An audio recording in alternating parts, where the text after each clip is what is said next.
For turning on power on the 737 MAX, the very first thing you always want to do, no matter what, is make sure this is what you see for hydraulic pumps.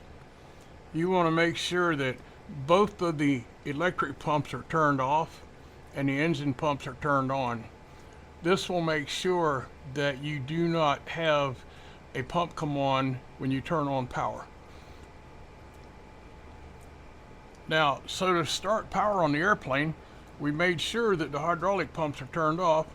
We come over here and turn on the battery. And then down here, we turn on external power. And now you'll see that the airplane is powered up. And we'll wait a few minutes for the displays to come on. And once the displays come on, we'll be in business. Over here on your master caution, you'll notice this comes on a lot, and just to turn it off, you just press that reset button and it goes off. If you want to recall what you had here, press it and it'll show you what lights were on that's causing the master caution to be on.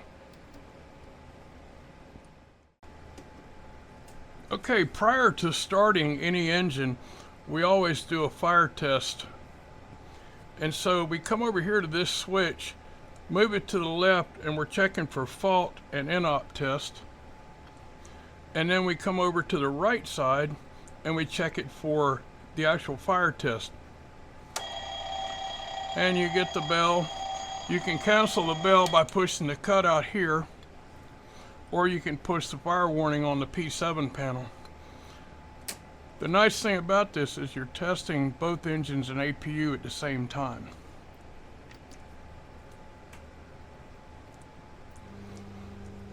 Okay, for starting the APU, we're going to go up here and turn on the left aft boost pump. That'll give head pressure to the APU fuel valve. And of course, we've already done the fire test, so then we take the APU start switch, go to start, pause a second, and let it go back to on. So we go to start, pause a second, back to on, and we're going to be looking for the low oil pressure light. There we go. That lets us know that the APU is cranking. It'll go out at about 30%. Alright, so it's out, the APU is cranking. Next thing we're looking for is APU generator off bus light here, and that will let us know that the APU is up and running and available.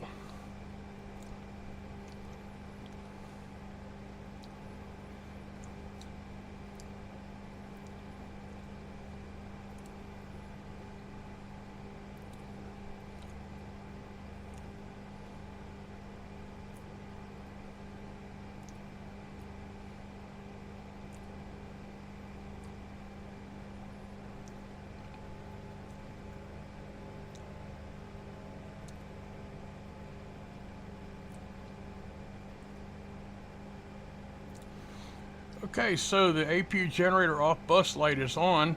That means the generator is running, the APU is on speed. And what we're going to do now is bring the generator on. Unlike the Airbus, you have to do these manually. So you have two switches here. We're going to turn on both switches. And now your APU is powering the airplane. Now the next thing we're going to want to do here is get some air going to the airplane. So we turn on our APU bleed source here, and you'll notice that the pressure will increase. And then we take our isolation valve to auto. Okay, for engine starting, what we're going to do is select either left or right igniter, and you can either go left, right, or both. So let's just use left today. We go over to left for the igniter, and then we go to start the engine. You press this to ground. Start valve is open. N2 starting to turn. And we'll be in a very short motoring phase because the engine is cool. Only about 6 seconds. Once the motoring phase is over, then the engine will spool up to max motoring, which will be about 31%. And 31% or max motoring, you go ahead and introduce fuel. And there's about a 7-second delay before fuel flow. Now we have fuel flow, EGT, N1 is increasing. And a starter cutout will happen at 63% compared to 50 in the Airbus. And please note that the temperature is going to be about 615 degrees peak EGT for start compared to 500 in the Airbus.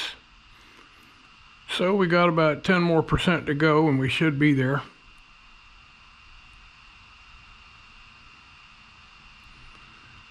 Okay, there is starter cutout and the start valve light goes out, and now we're looking for an EGT rollback. And we have a good start. When the engine is warm, there will be a significantly longer motoring phase. So turn the switch to ground, start valve opens, N2 is rotating,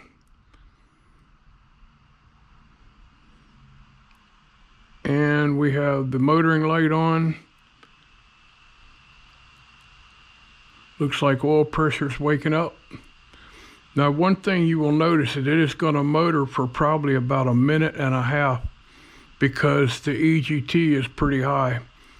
What happens is the EECs are going to compute the high pressure compressor discharge temperature and the core vibration of the engine. And through an algorithm in the EEC, it will determine how long to motor the engine.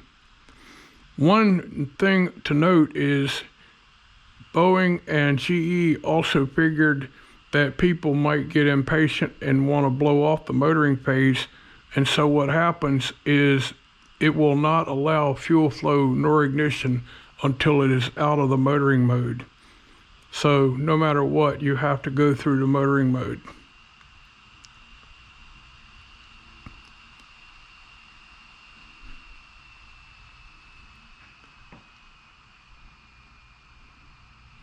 And as you know, it can last quite a while.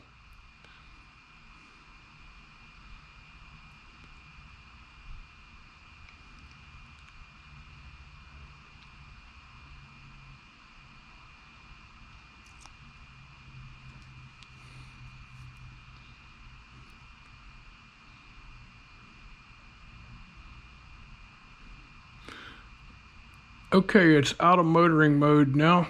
And so it's going to go ahead and ramp up to max motoring speed.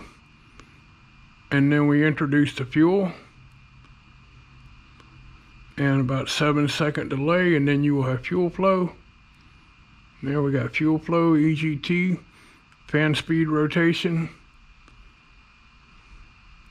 Of course, always keep your eye on the EGT. Even though FADEC should protect the engine, your right hand will protect the engine. And we're about 10% away from starter cutout.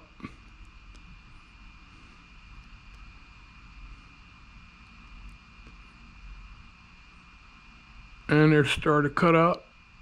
Valve light goes out. And we have a good start again. Okay, the bleed air system. This is also going to be different than the bus because you have to manually turn on your bleed source. So what we're going to do is turn off the APU bleed and turn on the engine bleeds. In the event that you have both bleeds on at the same time, what you will notice is this dual bleed light comes on up here. This little light comes on letting you know that you need to select which bleed source you want. So we turn off the APU bleed light and that light goes off. Now to bring the APU bleed back online, we're going to shut off the engine bleeds first and then turn on the APU bleed.